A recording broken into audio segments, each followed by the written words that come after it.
হতে হবে। পূর্ণ সংখ্যা না হলে সে জোড় বিজোড় হবে না, এবং আমরা সংজ্ঞায় এটাই বলেছি। তাহলে 3.5 এটাকে আমরা জোড়ও বলতে পারবো না, এটাকে আমরা বিজোড়ও বলতে পারবো না। কেন বলতে পারবো না? উত্তরটা মনে হয় আপনাদের জানা হয়ে গিয়েছে যে এটা জোড় পূর্ণ সংখ্যাই নয়। তো আমার পাঠঘরের নতুন একটি সেশনে আপনাদের স্বাগতম। আপনাদের সাথে আছি আমি ওসমান, নন ক্যাডার 36তম BCS। আসসালামু আলাইকুম, আশা করি সবাই ভালো আছেন।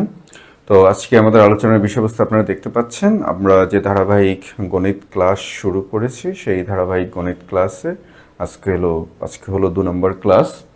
আজকে আমরা সংখ্যার ধারণা আলোচনা করব, এবং সংখ্যার ধারণায় আলোচনা করব জোড় সংখ্যা এবং বিজোড় সংখ্যা।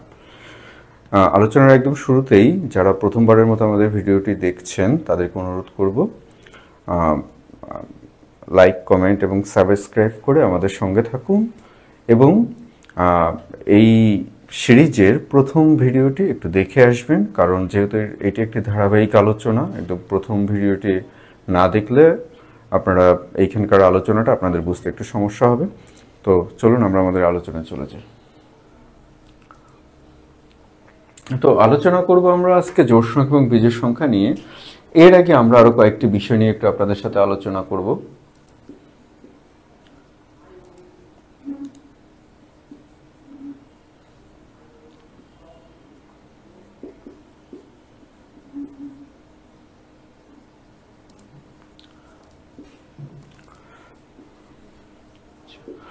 এর আগে কয়েকটা বিষয় নিয়ে একটু আপনাদের সাথে আমি আলোচনা করব। তো এই আলোচনাটার আগে আমরা গত ক্লাসের ভিডিওতে আমরা আপনাদেরকে বলেছিলাম যে যে -3 জোড় সংখ্যা না বিজোড় সংখ্যা। তো অনেকেই উত্তর দিয়েছেন, কেউ কেউ হয়তো উত্তর দেননি, বা অনেকেই বিষয়টা পরিষ্কার না। তো আজকে আমরা ওইখান থেকে একটু আলোচনাটা শুরু করি। আমাদের -3 জোড় সংখ্যা না বিজোড় সংখ্যা, এবং একই রকমভাবে আমরা বলেছিলাম 3.5 জোড় সংখ্যা না বিজোড় সংখ্যা, -4 জোড় সংখ্যা না বিজোড় সংখ্যা। তো আমরা এই আলোচনাটা আজকে করার চেষ্টা করব, এবং উত্তরগুলো আপনারাই পেয়ে যাবেন। তো এর আগে আমরা আজকে যেটা একটু জানার দরকার আমরা সেগুলো একটু জেনে আসি। একদম প্রথমেই আমরা আপনাদেরকে গত ক্লাসে একটি সংখ্যার চার্ট দেখিয়েছিলাম।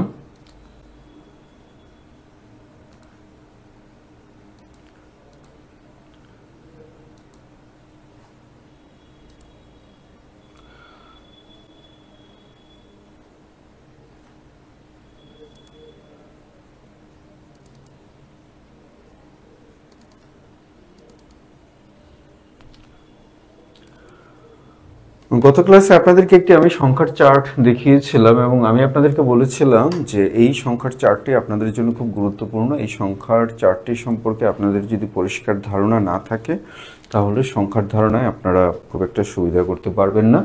তো আমি ওই চার্টটাকে একটু আরেকবার দেখিয়ে আসি আপনাদেরকে।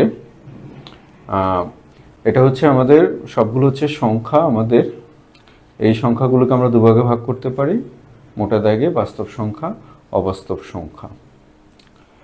তো এইখানে একাডেমিক ভাগ নিয়ে এর একটু আছে, সেটা আমরা বলেছিলাম যে মূলত সব সংখ্যাগুলোকে জটিল সংখ্যা বা কমপ্লেক্স নাম্বার থেকে এই ভাগটা আসে। তো কমপ্লেক্স নাম্বারের দুইটা অংশ থাকে, একটি অংশ হচ্ছে বাস্তব অংশ, আরেকটি হচ্ছে অবাস্তব অংশ। তো আমরা সেটাতে আর যাব না, আমরা মোটামুটি ভাগটাকে এইভাবে করব। তারপর আমরা বলছিলাম যে বাস্তব সংখ্যাকে আমরা দুভাগে ভাগ করতে পারি, মূলদ সংখ্যা, অমূলদ সংখ্যা। মূলদ সংখ্যাকে আমরা দুভাগে ভাগ করতে পারি, পূর্ণ সংখ্যা, ভগ্নাংশ। ভগ্নাংশের আরও ভাগ আছে, এটা যখন আমরা ভগ্নাংশ পড়াবো তখন আমরা ভগ্নাংশের ভাগটা নিয়ে আলোচনা করব। পূর্ণ সংখ্যাকে আমরা দুভাগে ভাগ করতে পারি, স্বাভাবিক বা ধনাত্মক সংখ্যা, শূন্য সংখ্যা, ঋণাত্মক সংখ্যা। তো এই স্বাভাবিক বা ধনাত্মক সংখ্যাকে অঋণাত্মক সংখ্যা বলা হয়। তো আমরা আলোচনাটাকে অতটা জটিলের দিকে নেব না, আমরা সহজভাবে এটাকে পড়ে নেব। আর স্বাভাবিক সংখ্যাকে আমরা জোড় সংখ্যা, বিজোড় সংখ্যা দুভাগে ভাগ করতে পারি, আর ঋণাত্মক সংখ্যাকে আমরা জোড় সংখ্যা, বিজোড় সংখ্যা দুভাগে ভাগ করতে পারি। তো যাদের এই চার্টটি ভালোভাবে আত্মস্থ নেই, বা যারা এই চার্টটি ভালোভাবে করেনি, আমি তাদেরকে অনুরোধ করবো আপনারা এই চার্টটি একটু ভালোভাবে দেখে নেবেন, কারণ এই চার্টটি আমাদের জন্য খুব গুরুত্বপূর্ণ। তো আসুন আমরা আগে কতগুলো সংজ্ঞা আমাদের একটু জানতে হবে, একদম বেসিক কতগুলো সংজ্ঞাগুলো আমরা একটু জানার চেষ্টা করি। একদম প্রথমে হচ্ছে আমাদের বাস্তব সংখ্যা। বাস্তব সংখ্যা কাকে বলে? তো সেটা আমি গত ক্লাসে একটু আলোচনা করেছিলাম, আজকে আমরা বিস্তারিত আলোচনা করব বাস্তব সংখ্যা কাকে বলে। আমরা বললাম বাস্তব সংখ্যা।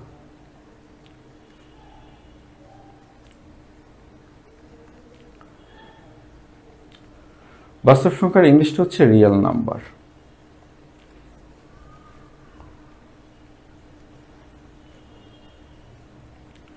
বাস্তব সংখ্যার ইংলিশটা হচ্ছে রিয়েল নাম্বার। তাহলে বাস্তব সংখ্যা কাকে বলে? বাস্তব সংখ্যা কাকে বলে আমরা একটু বাস্তব সংখ্যাটাকে সংজ্ঞায়িত করার চেষ্টা করি। দেখুন, বাস্তব সংখ্যার একদম একাডেমিক যে সংজ্ঞা বা পাঠ্যপুস্তকের যে সংজ্ঞা, সেই সংজ্ঞাটা একটু জটিল হবে। তো আমি একবার একটু মুখে বলি যে বাস্তব সংখ্যাকে বলা হয় যে সমস্ত সংখ্যাকে একমাত্রিক সংখ্যা রেখায় নির্দিষ্টভাবে স্থাপন করা যায়, ওই সমস্ত সংখ্যাকে বাস্তব সংখ্যা বলা হয়। এছাড়া বাস্তব সংখ্যাকে বইগুলোতে আরেকভাবে সংজ্ঞায়িত করা হয় যে সমস্ত মূলদ সংখ্যা এবং অমূলদ সংখ্যা মিলে বাস্তব সংখ্যা গঠিত হয়। মূলদ সংখ্যা এবং অমূলদ সংখ্যা মিলে বাস্তব সংখ্যা গঠিত হয়। সংখ্যা মিলে বাস্তব সংখ্যা গঠিত হয়। তবে এই যে সংখ্যাগুলো, আর প্রথম যে সংখ্যাটা বলছিলাম, যে সংখ্যাগুলোকে একমাত্রিক সংখ্যা রেখায় নির্দিষ্টভাবে স্থাপন করা যায়, সংখ্যা রেখা সম্পর্কে আপনাদের ধারণা আছে, ওই সমস্ত সংখ্যাগুলোকে বলা হয় বাস্তব সংখ্যা। তো বাস্তব সংখ্যাটাকে আমরা একটু ভিন্ন রকমভাবে সংজ্ঞায়িত করার চেষ্টা করব। বাস্তব সংখ্যাটা আমরা বলবো যে যে সমস্ত সংখ্যাকে বর্গ করলে সর্বদা ধনাত্মক সংখ্যা পাওয়া যাবে। অর্থাৎ বর্গ করলে আমরা কি পাবো? বর্গ করলে আমরা সর্বদা ধনাত্মক সংখ্যা পাবো।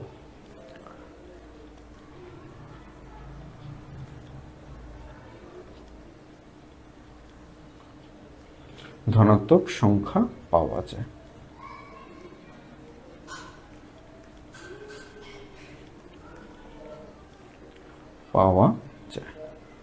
তাহলে যে সমস্ত সংখ্যাকে বর্গ করলে সর্বদা ধনাত্মক সংখ্যা পাওয়া যায়, ওই সমস্ত সংখ্যাকে বলা হয় বাস্তব সংখ্যা।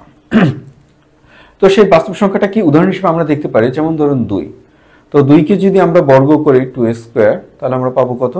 2 করলে পাবো আমরা 4। অনুরূপভাবে -2, এটাকে যদি আমরা বর্গ করি তাহলে পাবো কত? আমরা তাও পাবো 4। অর্থাৎ আমরা এইটুকু জানি, আমরা এতদিন পর্যন্ত যেটা পড়ে এসেছি সেখান থেকে আমরা এইটুকু জানি যে যে কোনো ধনাত্মক হোক ঋণাত্মক হোক, সেই সংখ্যাকে বর্গ করলে সে ধনাত্মক হয়ে যাবে। তো মোটামুটি আমাদের ওই সংখ্যাটাই থাকবে, ওইটাই আমরা। এরপরে ধরুন 3.5, এটাকে যদি আপনি বর্গ করেন ধনাত্মক থাকবে। আপনি যদি -3.5, এটাকে যদি আপনি বর্গ করেন ধনাত্মক থাকবে। একই রকমভাবে যদি আপনি 4, এটাকে যদি বর্গ করেন ধনাত্মক থাকবে। -4 যদি বর্গ করেন ধনাত্মক থাকবে। তাহলে বাস্তব সংখ্যার মধ্যে আছে কে? বাস্তব সংখ্যার মধ্যে আছে আমাদের, আমরা একটু আগে যেটা বলেছিলাম, মূলদ সংখ্যা এবং অমূলদ সংখ্যা। মূলদ সংখ্যা এবং অমূলদ সংখ্যা। তো এরপর বাস্তব সংখ্যাটাকে আমরা একটু পরে আরেকটু ভালোভাবে বুঝতে পারবো। আমরা আগে আমাদের এখানকার যে প্রাথমিক যে পড়াটুকু সেটুকু আমরা একটু জেনে নিই। বাস্তব সংখ্যার সেটকে 8 দ্বারা প্রকাশ করা হয়। বাস্তব সংখ্যার সেটকে 8 দ্বারা প্রকাশ করা হয়, যেহেতু রিয়েল নাম্বার থেকে 8 দ্বারা প্রকাশ করে। এবং এইখানে আমাদের একটু মাথায় রাখতে হবে, বাস্তব সংখ্যার যখন আমরা সেট লিখব তখন এই অংশটুকু আমাদের একটু ডবল করে দিতে হবে।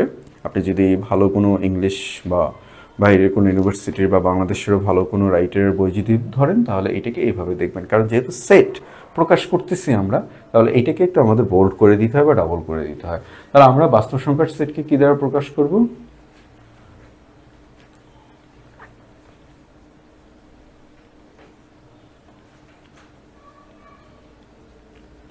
বাস্তব সংখ্যার সেটকে 8 দ্বারা প্রকাশ করা হয়।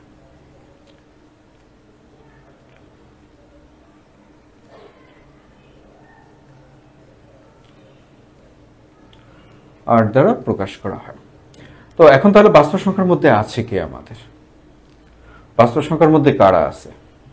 তো বাস্তব সংখ্যার মধ্যে কারা আছে এইটুকু বোঝার জন্য আমরা একটা চিত্র দেখব। আমরা একটা চিত্র দেখলে আমাদের কাছে বিষয়টা একটু পরিষ্কার হয়ে যাবে যে বাস্তব সংখ্যার মধ্যে কারা আছে। তো আসুন আমরা এইখানে একটু দেখার চেষ্টা করি। আমরা যে বাস্তব সংখ্যার কথা বলেছিলাম, দেখুন সংখ্যার দুইটা প্রধান ভাগ, একটা ভাগ হচ্ছে বাস্তব সংখ্যা আর একটা ভাগ হচ্ছে অবাস্তব সংখ্যা। এবং প্র্যাকটিক্যালি আমরা আমাদের ব্যক্তিগত লাইফে বা আমরা যারা হায়ার ম্যাথ করিনি বা যারা বিজ্ঞানে পড়ালেখা করিনি বা হায়ার ম্যাথ যারা করিনি, এদের এই অবাস্তব সংখ্যা সম্পর্কে আপনাদের হয়তো একটু জানাশোনা নেই। তা আমি একটু সিম্পলি একটু উদাহরণ দিয়ে নিই। যেমন আমরা যেটা বলেছিলাম যে বাস্তব সংখ্যা হবে সর্বদা ধনাত্মক।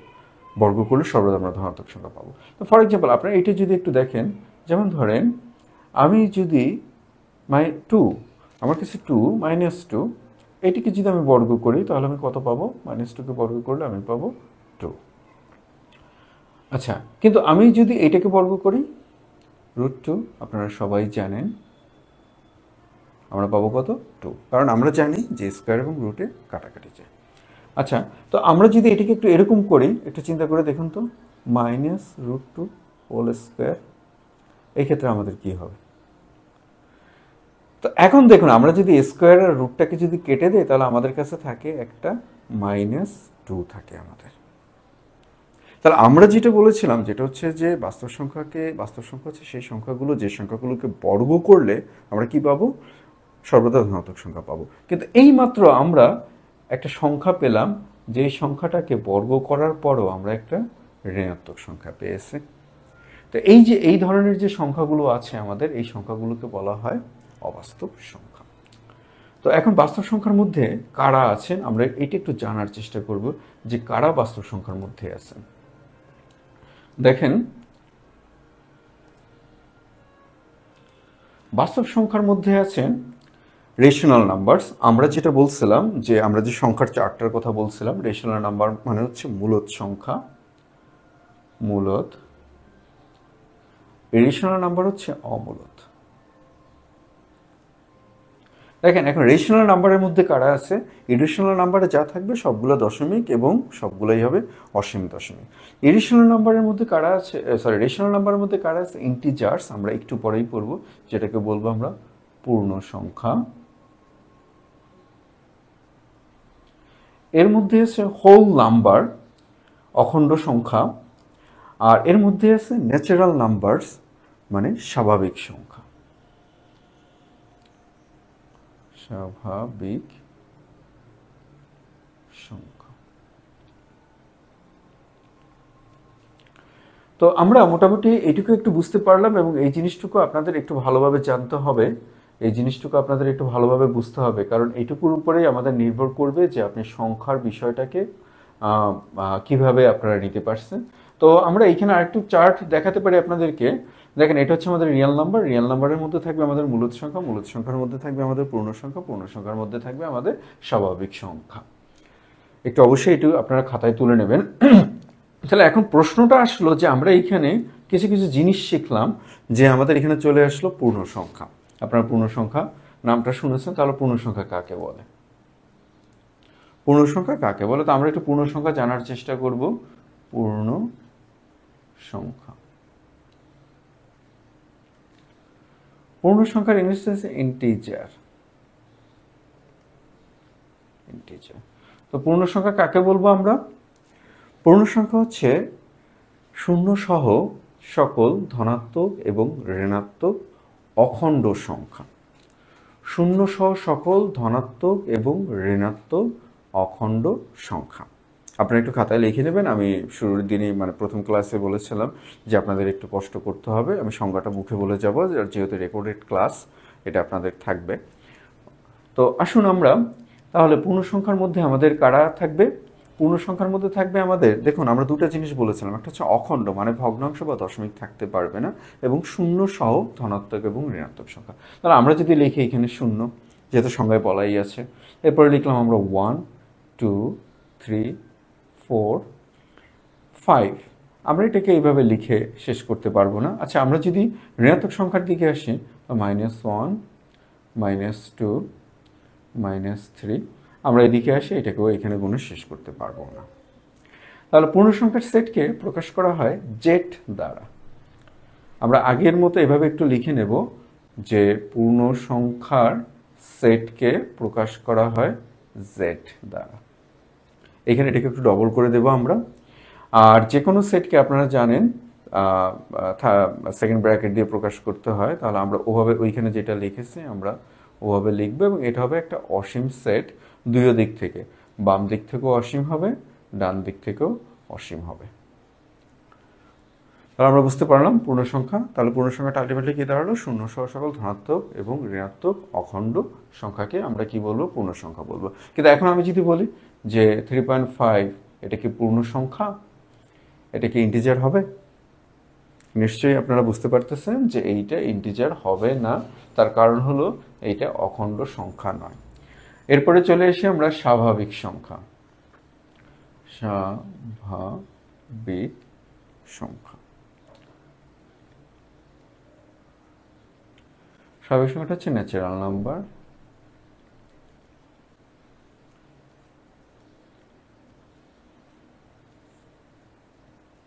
আচ্ছা, স্বাভাবিক সংখ্যা বা ন্যাচারাল নাম্বার কি? স্বাভাবিক সংখ্যা বা ন্যাচারাল নাম্বার হচ্ছে যেগুলো আমরা প্রকৃতিতে পাই বা আমাদের ন্যাচারে যে সংখ্যাগুলো পাই সেই সংখ্যাগুলোকে স্বাভাবিক সংখ্যা বা ন্যাচারাল নাম্বার বলা হয়। আমি একটু সংজ্ঞাটা বলবো, আপনারা একটু ভালোভাবে শুনবেন, তারপরে লিখে নেবেন। শূন্য ব্যতীত সকল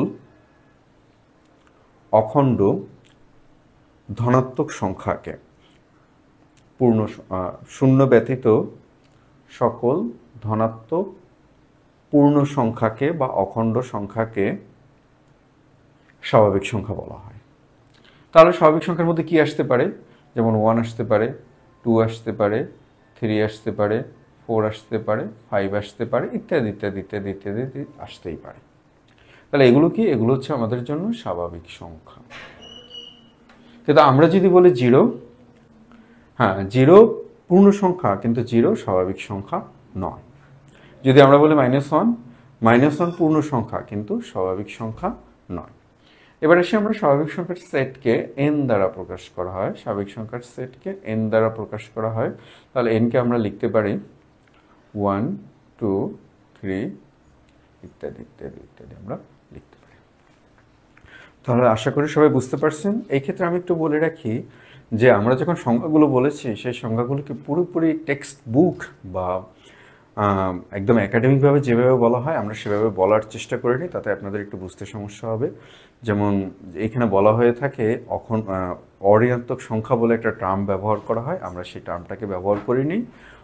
অঋণাত্মক এবং ধনাত্মক এই দুটি সংখ্যার মধ্যে একটু পার্থক্য আছে, তো এটা নিয়ে আমরা পরে এক সময় কথা বলবো। আমরা জাস্ট এটুকু আপনাদেরকে স্মরণ করিয়ে দিলাম যে এটা নিয়ে আমরা মানে অতটা টেন্স হব না, বা এটা নিয়ে আমাদের অতটা চিন্তা করার দরকার নেই। যদি বইতে লেখা দেখেন ওইখানে অঋণাত্মক সংখ্যার কথা বলা আছে, এটি নিয়ে টেন্স হওয়ার কোনো কারণ নেই। তো এখন চলে আসুন আমরা এইখান থেকে যে যতটুকু শিখলাম আমরা ওইখান থেকে আমরা একটু এই চিত্রটাকে আবার একটু দেখে আসি।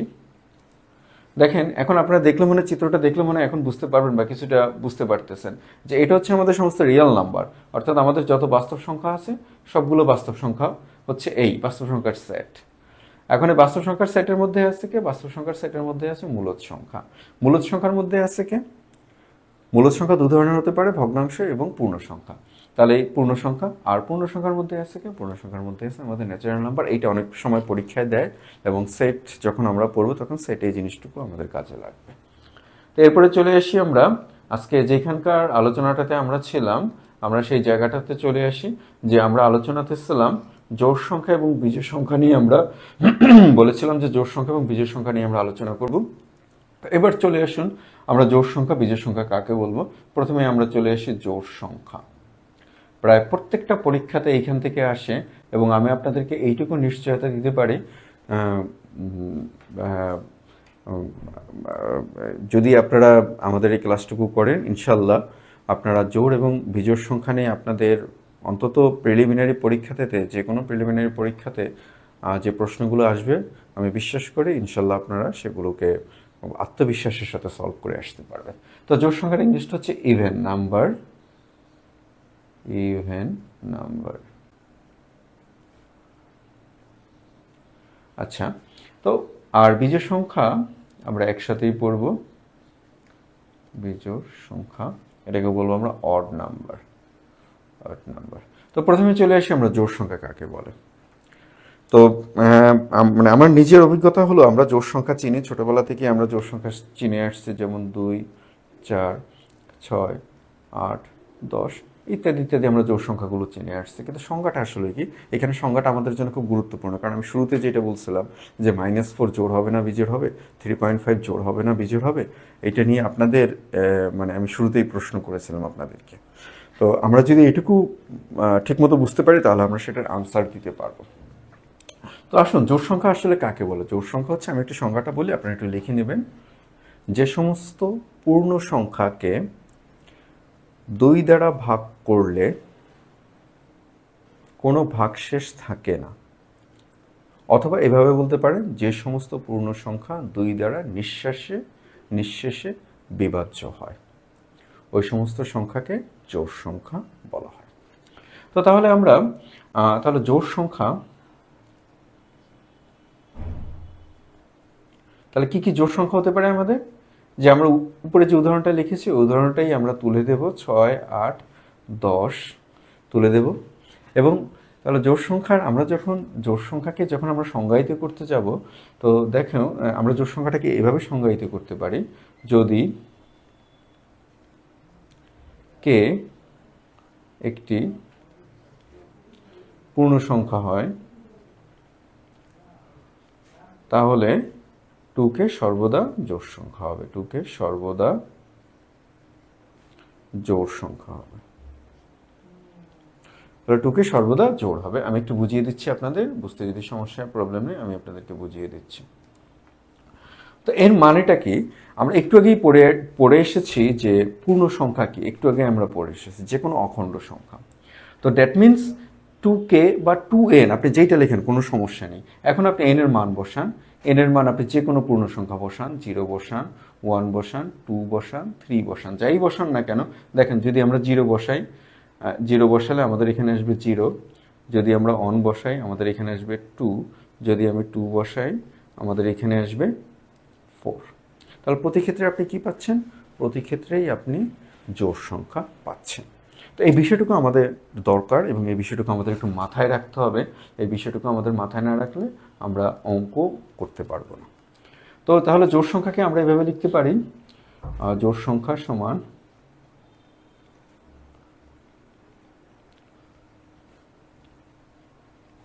2k, যেখানে k বিলংস টু জেড। এবং এই যে জেড আমরা লিখলাম, এই জেডের মিনিং আশা করি আপনারা এতক্ষণে জেনে ফেলেছেন। জেড মানে হচ্ছে আমাদের পূর্ণ সংখ্যা। এরপরে চলে এসে আমরা বিজোড় সংখ্যা। বিজোড় সংখ্যা কাকে বলে? তো বিজোড় সংখ্যাটাকে সংজ্ঞায়িত করাটা আমাদের অনেকেরই হয়তোবা ঠিক মনে পড়বে না, ছোটবেলায় স্কুলে পড়েছিলেন। আর বিজোড় সংখ্যাটাকে সংজ্ঞায়িত করাটা আমাদের জন্য একটু টাফ মনে হতে পারে। আসলে ঘাবড়ানোর কিছু নেই। 1, 3, 5, 7 ইত্যাদি, এগুলো হলো আমাদের জন্য বিজোড় সংখ্যা। তাহলে বিজোড় সংখ্যাটাকে আমরা কিভাবে সংজ্ঞায়িত করতে পারি? বিজোড় সংখ্যা, বিজোড় সংখ্যাটাকে আমরা এভাবে সংজ্ঞায়িত করতে পারি, যে সমস্ত সংখ্যা পূর্ণ সংখ্যাকে 2 দ্বারা ভাগ করলে প্রতি ক্ষেত্রে 1 অবশিষ্ট থাকবে। আবার একটু শুনে নিন, যে সমস্ত পূর্ণ সংখ্যাকে 2 দ্বারা ভাগ করলে প্রতি ক্ষেত্রে 1 অবশিষ্ট থাকবে। যেমন আমরা যদি 3 লিখি, তাহলে আমরা 2 দ্বারা যদি ভাগ করে 2 অক্ষে দিই আমাদের কাছে 1 থেকে যায়। 5, 2 দ্বিগুণে 4 আমাদের কাছে থেকে যায়। আবার 1 আমরা যদি 0 দিয়ে গুণ করি 2কে, তাতে আমাদের 1 থেকে যায়। তাহলে আমরা বিজোড় সংখ্যা চিনতে পারলাম। তাহলে বিজোড় সংখ্যা কি হবে? এই একই রকমভাবে জোড় সংখ্যার মতো যদি আমরা সংজ্ঞায়িত করতে যাই, কে বা এন আপনারা যেটা ধরেন বিলংস টু জেড হলে 2k প্লাস 1 অথবা 2k মাইনাস 1 সর্বদা কি হবে? সর্বদা বিজোড় হবে, সর্বদা বিজোড় হবে। আপনারা মান বসিয়ে দেখতে পারেন যে কোনো, এটা আপনারা একটু বাসায় চেষ্টা করবেন, যে কোনো মান বসালেই আপনারা 2k প্লাস 1 আর 2k মাইনাস 1 সর্বদা বিজোড় পাবেন। তো আশা করি আপনারা জোড় বিজোড় এই ধারণাটা খুব ভালোভাবে বুঝতে পেরেছেন। এখন আমরা যেটা বলেছিলাম যে 3 জোড় না বিজোড়, আমরা সবাই জানি এটা বিজোড়। তাহলে -3, আমরা একটু থেমে গিয়েছি, অনেকেই উত্তরটা দিতে পারছেন আর অনেকেই পারতেছেন না। আচ্ছা, 4 জোড়, কোনো সন্দেহ নেই, কিন্তু -4। আচ্ছা, তাহলে 3.5 এটা কি হবে?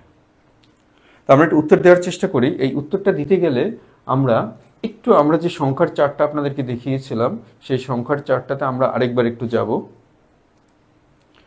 কারণ আমি ওই কারণে তখন বলেছিলাম যে বারবার আমাদের এই সংখ্যার চার্টটা আমাদের জন্য এত গুরুত্বপূর্ণ যে আমরা যদি এই সংখ্যার চার্টটা যদি ঠিকমতো না করি তাহলে আমাদের একটু প্রবলেম হবে। আর সংখ্যার চার্টটা যারা একটু ভালোভাবে দেখেছেন তারা ইতিমধ্যে আপনাদের উত্তর দিতে পেরেছেন। দেখেন, আমরা জোড় বিজোড় যাই বলি না কেন, জোড় বা বিজোড় যাই বলি, সেটা হওয়ার জন্য সবার আগে আমাদের যেটা হতে হবে, এটা হওয়ার জন্য সবার আগে আমাদেরকে পূর্ণ সংখ্যা হতে হবে। তাহলে দেখুন এই যে পূর্ণ সংখ্যাতে গিয়ে আমরা স্বাভাবিক সংখ্যা এটাকে ভাগ করেছি জোড় এবং এখানে ভাগ করেছি বিজোড় হিসেবে।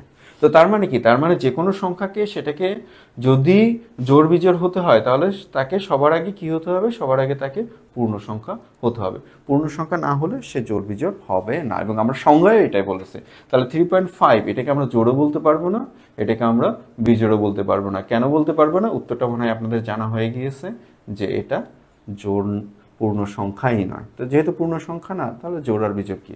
এখন আসুন, 4 তো জোড়, -4 বিজোড় বলতে ইচ্ছা করতেছে অনেকেরই। আসলে আমাদের কাছে চিহ্নটা কোনো বিষয় না, চিহ্নটা কোনো বিষয় না, আমাকে শুধু সংখ্যাটার দিকে তাকাতে হবে। যে সংখ্যাটা আমি দেওয়া আছে সে সংখ্যাটা পূর্ণ সংখ্যা কি না, এবং 2 দ্বারা ভাগ করলে নিঃশেষে বিভাজ্য হয় কিনা। যদি নিঃশেষে বিভাজ্য হয় তাহলে সে জোড়, আর যদি 1 অবশিষ্ট থাকে, কারণ পূর্ণ সংখ্যার একটা মানে 2টা মাত্রই তার পজিশন আছে 2 দ্বারা ভাগ করার ক্ষেত্রে, হয় সে নিঃশেষে বিভাজ্য হবে অথবা 1 অবশিষ্ট থাকবে। তাহলে 4 কি এখানে? এতক্ষণ আপনারা মানে উত্তর পেয়ে গেছেন, 4 হবে জোড়। তাহলে -3 কি হবে? -3 এটাও বিজোড় হবে। আশা করি আপনারা বুঝতে পারছেন। এরপরে যদি বুঝতে সমস্যা হয় অবশ্যই আমাকে জানাবেন, আমি আপনাদের প্রশ্ন উত্তর দেওয়ার চেষ্টা করব। এবার আপনাদের কাছে এইটাকে রেখে দিলাম, 3.5 জোড় হবে না বিজোড় হবে, আমাকে একটু জানান।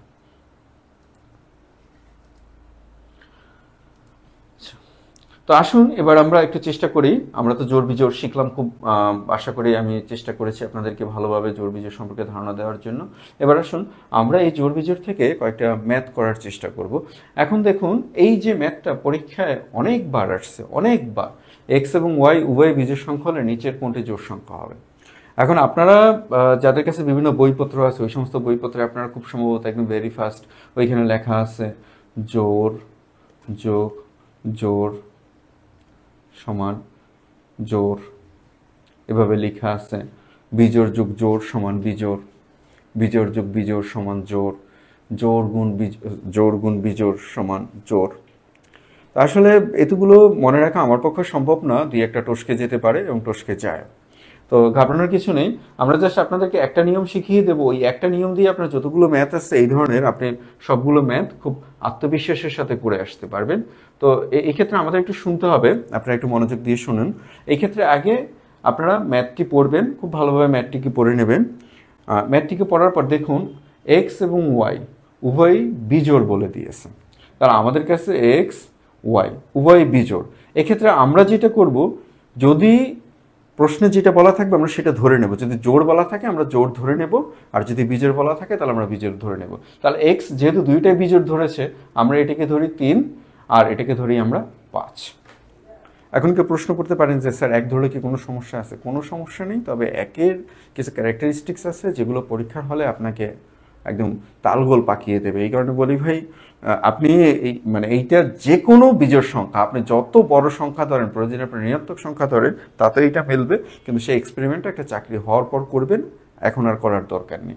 1 ধরবেন না, 3 এবং 5 ধরবেন এবং দুইটাকে যথাসম্ভব আলাদা করার চেষ্টা করবেন। এবার যে এটা আপনি ধরলেন, ধরার পরে আপনি এবার যে অপশনগুলো আছে সেই অপশনগুলোকে আপনি ব্যাক সলিউশন করে আসুন। জাস্ট মুখোমুখি আপনি করে আসুন, এটার জন্য আপনার কাগজ কলমের দরকার পড়বে না। তো আমাদের এখানে যেটা বলছে আমরা একটু করার চেষ্টা করি। আমাদের এখানে প্রথম অপশনটাতে বলছে যে x প্লাস ওয়াই প্লাস 1, আমরা একটু মান বসাই 3 প্লাস 5 প্লাস 1, তাহলে আমরা পেলাম কত? 9। তাহলে আমাদের প্রশ্নে চেয়েছে কি? আমাদের প্রশ্নে চেয়েছে জোড়। যেহেতু 9 জোড় না, তাহলে এটাকে আমরা কাটা দিয়ে দিতে পারি। এটাকে বলা ব্যাক সলিউশন এবং স্কিপিং বলা হয়, এটাকে আমরা স্কিপ করে করে যাব। তারপর হচ্ছে এক্স ওয়াই, আমরা এখানে বসাই 3 × 5 সমান কত পাবো আমরা? 15। এটাও আমাদের আনসার 9। এইখানেও আমরা সেম 3:5 × 5 + 2 = 17, এটাও আমাদের ক্রস। তাহলে 3 + 5 = 8। তাহলে দেখুন গ নাম্বারই হচ্ছে আমাদের অ্যান্সার। আশা করি বুঝতে পারছেন আপনাদের কি করতে হবে। জাস্ট সিম্পলি যেইটা বলবে সেইটাই ধরে নেবে, এবং এরপর আমরা কয়েকটা উদাহরণ দেখাবো যে আমরা সিম্পলি এইটা দিয়েই আমরা এগুলোকে করে ফেলতে পারবো, আমাদের আর কোনো কিচ্ছুর দরকার পড়বে না।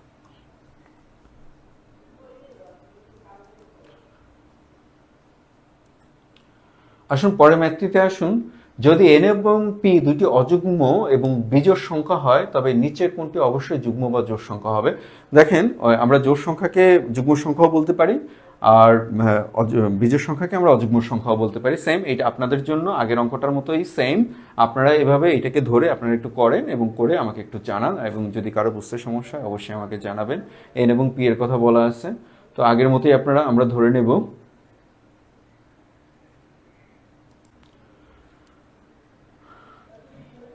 N P. আপনারা মানটা বসিয়ে নেন, আমি আপনাদেরকে 3 এবং 5 বসিয়ে দিলাম। আপনারা করে আমাকে একটু জানান যে আপনাদের বুঝতে কোনো সমস্যা বা প্রবলেম হচ্ছে কি না। পরের ম্যাথটিতে আসি আমরা। এটা একটু ইংলিশে ম্যাথ, আর আমরা একটু ইংলিশে ম্যাথ দেখলে একটু ঘাবড়ে যাই। আসলে ঘাবড়ানোর কিছুই নেই, আমরা যখন এটাকে বাংলা ট্রান্সলেশন করে ফেলবো তখন দেখবো যে খুব সহজ একটি ম্যাথ। এখানে বলছে if N is an integer which of the following always an odd integer. আমরা একটু বাংলা করি, যদি এন যে কোনো একটি পূর্ণ সংখ্যা হয় তাহলে নিচের কোনটি সর্বদা বিজোড় সংখ্যা হবে। তো এন যেহেতু আমাদেরকে পূর্ণ সংখ্যা বলে দিয়েছে, যে কোনো পূর্ণ সংখ্যা, তাহলে এন আমরা জোড়ও ধরতে পারি বিজোড়ও ধরতে পারি। তাহলে এনকে একবার 2 ধরবো, এনকে একবার আমরা 3 ধরবো। 3 ধরে আমরা এখন এইখানে বসানো একে একে আমরা টেস্ট করে যাই। প্রথম অপশনটাতে আমরা চেক করে যাই n-1। তাহলে দেখেন আমরা যদি 2 বসাই, 2 থেকে 1 আমাদের কাছে থাকবে 1। আবার যদি 3 বসাই, 3 থেকে 1 গেলে থাকবে আমাদের 2। তাহলে কি সে একবার জোড় হচ্ছে বিজোড় হচ্ছে, আবার আরেকবার জোড় হচ্ছে, কিন্তু আমাদের এখানে বলে দিয়েছে সর্বদা। 2 নম্বরটাকে চেক করি, ওই একই। আমরা যদি বসাই তাহলে একবার পাবো আমরা 3, আরেকবার পাবো আমরা 4। পরেরটাতে বসাই আমরা, যদি বসাই 2 দ্বিগুণে 4, 4 আর 1 5। আবার যদি 3 বসাই, 3 দ্বিগুণে 6 আর 1 7। তাহলে দেখতে পাচ্ছেন আমরা এখানে জোড় বিজোড় যাই ধরি আমাদের এইটা সর্বদা বিজোড় থাকছে। তাহলে এটা হবে আমাদের আনসার। আর যারা আমার ক্লাসটা শুরু থেকে মনোযোগ দিয়ে দেখেছেন তারা ইতিমধ্যে জেনে গিয়েছেন যে এন যদি যে কোনো পূর্ণ সংখ্যা হয় তাহলে 2n+1 সর্বদা বিজোড় সংখ্যা হবে।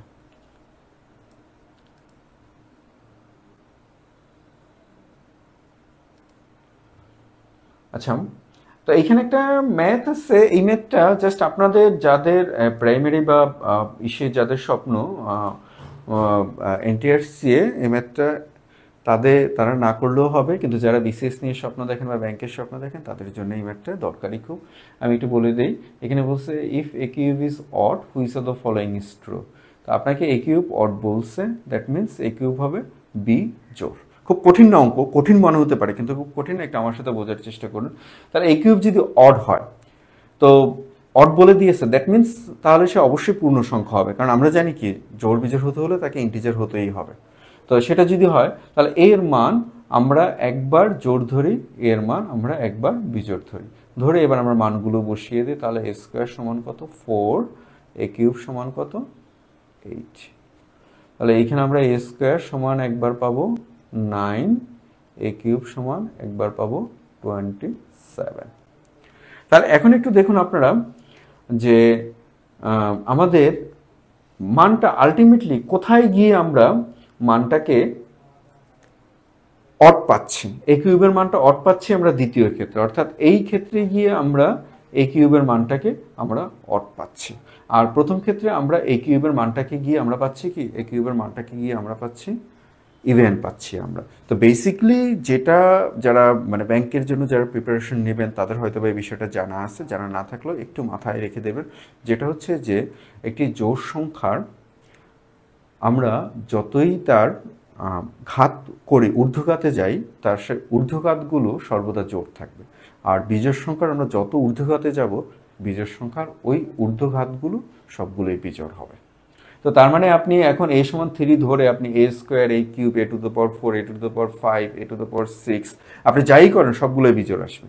আর a সমান 2 ধরে আপনি এর যত ঊর্ধ্বঘাতে যাবেন, অর্থাৎ a to the power n পর্যন্ত যদি যান তাহলেও কিন্তু সে জোড়ই থাকবে। এটা হলো বেসিক্যালি এটা করার মতো অঙ্ক না, জাস্ট আমি মানে এটা করতে হয় না, জাস্ট আমি আপনাদেরকে ব্যাখ্যাটা দেখানোর জন্য এটাকে আমি করেছি।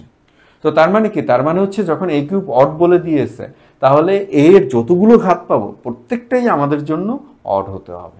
প্রত্যেকটা আমাদের জন্য অড হতে হবে, তাহলে আমাদের এ ইজ অড অনলি হবে, A square is odd only হবে, মূলত আমাদের উত্তর হবে both A and B are true.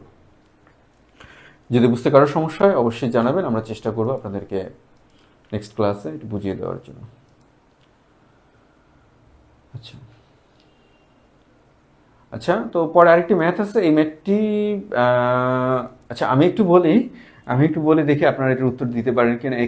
X এর মান একটি বিজোড় সংখ্যা হলে নিচের কোনটির মান জোড় সংখ্যা হবে? এক্স এর মান একটি বিজোড় সংখ্যা হলে নিচের কোনটির মান একটি জোড় সংখ্যা হবে? তো দেখুন আমরা একটু করার চেষ্টা করি। তো ওই একই রকম ভাবে আপনারা এক্স এর মান বিজোড় ধরছে, এক্স এর মান আপনারা 3 ধরে এটাকে করেন। তবে এখান থেকে আমি একটা জিনিস আপনাদেরকে শেখানোর চেষ্টা করব, সেটা হচ্ছে যে দেখেন আমাদের জোড় সংখ্যার সংখ্যাটা ছিল 2n, অর্থাৎ একটি পূর্ণ সংখ্যার সাথে হোক সেটা জোড় বা বিজোড়, আপনি যদি 2 গুণ করেন তাহলে সে জোড় হয়ে যাবে। তাহলে দেখেন আলটিমেটলি আমাদের এখানে এই যে 2 এই পুরো সংখ্যাটার সাথে গুণ আকারে আছে, এই যে পুরো সংখ্যাটার সাথে 2 গুণ আকারে আছে। তো তার মানে কি জোড় হোক বিজোড় হোক যাই হোক না কেন তার সাথে যখন 2 গুণ আকারে আসবে সেটা অবশ্যই ইভেন হয়ে যাবে। আর যদি মানে এটুকুকে আপনারা একটু আবার যদি বুঝতে সমস্যা হয় আবার একটু পেছনে রিউন্ড করে আবার একটু শুনে নেবেন আমি কি বলতে চেয়েছি। গুরুত্বপূর্ণ একটা কথা আছে এখানে যেটা ভবিষ্যতে অনেক ম্যাথ করতে আপনাদের কাজে লাগবে। আচ্ছা আসুন আমরা পরে একটা ম্যাথ করার চেষ্টা করি। এগুলো আপনাদের জন্য, এগুলো আপনারা আমি স্ক্রিনে রেখে দিলাম, আপনারা একটা স্ক্রিনশট নিয়ে করবেন, করে আমাকে জানানোর চেষ্টা করবেন। আচ্ছা এখানে আরেকটি মজার ম্যাথ আছে, এই ম্যাথটি নিয়ে আমি আপনাদের সাথে কথা বলবো। এখানে যেটা বলেছে যদি 3টি ক্রমিক সংখ্যার সমষ্টি বিজোড় হয় তাহলে প্রথম এবং শেষ সংখ্যা অবশ্যই কি হবে? তো ক্রমিক সংখ্যা মানে তো বুঝতেই পারতেছেন ধারাবাহিক সংখ্যা, আর এখানে যেহেতু বিজোড় বলে দিয়েছে তাহলে ওই সংখ্যাগুলো মাস্ট বি ইন্টিজার হতে হবে। তো আমরা এখন ক্রমিক সংখ্যা চিন্তা করি, তো ক্রমিক সংখ্যা পরপর সংখ্যা, তো আমরা এইভাবে একটু শুরু করি 2 3 4। আর আরেকটা ভাবে আমরা লিখতে পারি, আমরা যদি একটু বিজোড় থেকে শুরু করি 3 4 5। আচ্ছা দেখেন তো এখানকার সমষ্টি কত? 2 আর 3 5, 5 আর 4 9। এখানকার সমষ্টি কত? 5 আর 3 8 আর 4 12। এখন কি বলছে বিজোড় যদি হয় তাহলে এটার সাথে মেলে, এটার সাথে মেলে। এখন আপনি মেলা সমষ্টি যেহেতু 3টে সংখ্যার বিজোড় পেয়েছেন আপনি, তো বিজোড় পেলে তার প্রথমটা জোড় হতে হবে এবং শেষটাও কি হতে হবে? জোড় হতে হবে। আর যদি প্রথমটা আপনি যেহেতু ক্রমিক সংখ্যা প্রথমটা যদি বিজোড় নিয়ে শুরু করেন তাহলে ঠিক পরের সংখ্যাটা হবে জোড় এবং তার পরের সংখ্যাটা হবে বিজোড়। তবে তাদের সমষ্টি আবার চলে আসবে কি? তাদের সমষ্টি আবার চলে আসবে জোড়। তাহলে আমাদের উত্তরটা কি হবে? প্রথম এবং শেষ অঙ্ক কি হবে? প্রথম এবং শেষ অঙ্ক অবশ্যই ইভেন এবং ইভেন হবে। আশা করি বুঝতে পারছেন। যেহেতু রেকর্ড করা আছে আপনারা একটু বুঝতে না পারলে আবার টেনে দেখে নেবেন, আর একান্তই যদি বুঝতে না পারেন আমাকে জানাবেন, আমি চেষ্টা করবো আপনাদের প্রশ্ন উত্তর দেওয়ার জন্য।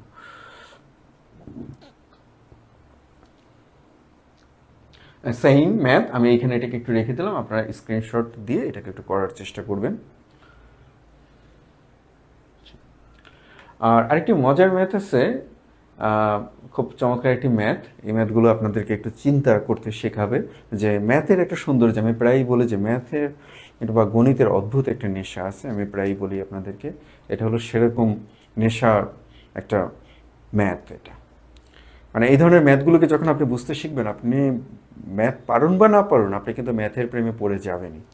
এখানে যেটা বলছে যে বিজোড় সংখ্যা 2x - 3 এর পরবর্তী জোড় সংখ্যা বের করো। আচ্ছা আমরা একটু এখানে একটা সিরিজ লিখি, আমরা 1 3 5 7, আবার এখানে লিখি 2, আমরা এখানে লিখব 4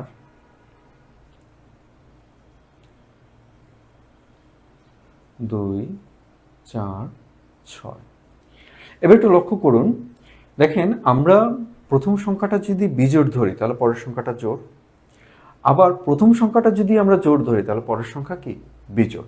যেহেতু এগুলো ক্রমিক সংখ্যা পরপর দুইটা সংখ্যার হয় একটা জোড় হবে বা একটা বিজোড় হবে। যদি প্রথমটা আপনি জোড় দিয়ে ধরেন, জোড় দিয়ে শুরু করেন তাহলে পরেরটা বিজোড় হবে, আর প্রথমটা যদি আপনি বিজোড় দিয়ে শুরু করেন তাহলে পরেরটা জোড় হবে।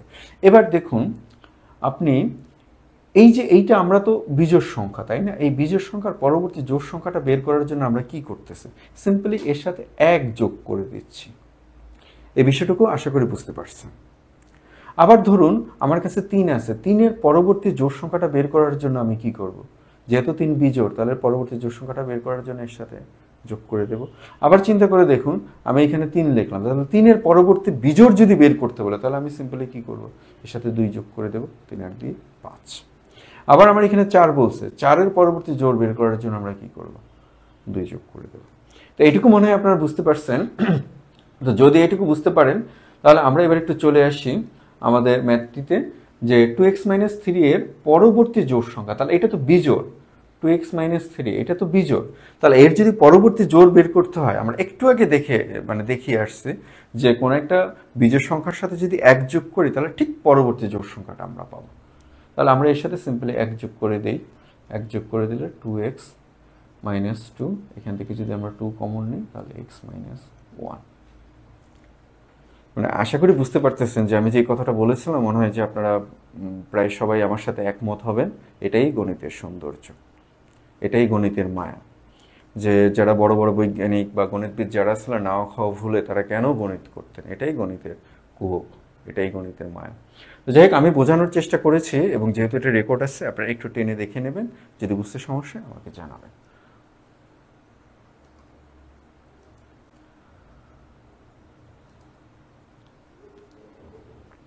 এই 19 নম্বর ম্যাথটা, এটা আমি স্ক্রিনে একটু আপনাদের জন্য রেখে দিলাম, আপনারা স্ক্রিনশট দিয়ে এটাকে করে ফেলবেন।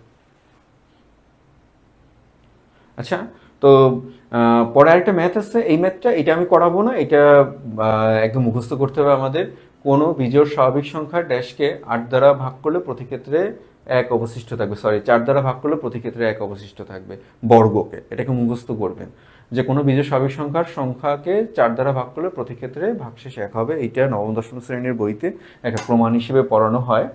তো এটাকে আপনারা মুখস্থ করে নেবেন। আর যদি আপনারা প্র্যাকটিক্যালি দেখতে চান, আপনারা যে কোনো বিজোড় স্বাভাবিক সংখ্যা, ধরেন আপনারা 5 নেন, 5-এর বর্গ করেন, বর্গ করলে কত পাবেন, আপনারা পাবেন 25, এবং 25কে আপনি 4 দ্বারা ভাগ করেন, 25 ভাগ 4, 4×6 = 24, তা থাকবে কত, 1।